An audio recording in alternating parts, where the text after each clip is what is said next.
पहले एक बार ये वीडियोस देखिए। 15 सेकंड में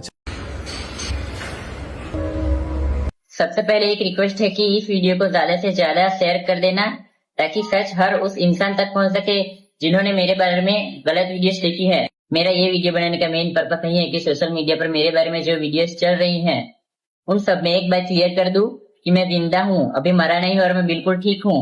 पता नहीं ये सब कैसे स्टार्ट हुआ, लेकिन बार बार ऐसी वीडियोस आने के बाद फैमिली भी टेंशन में आ गई है, और इसीलिए आप सबसे एक ही रिक्वेस्ट है कि बिना सच जाने ऐसी वीडियोस शेयर मत किया करो।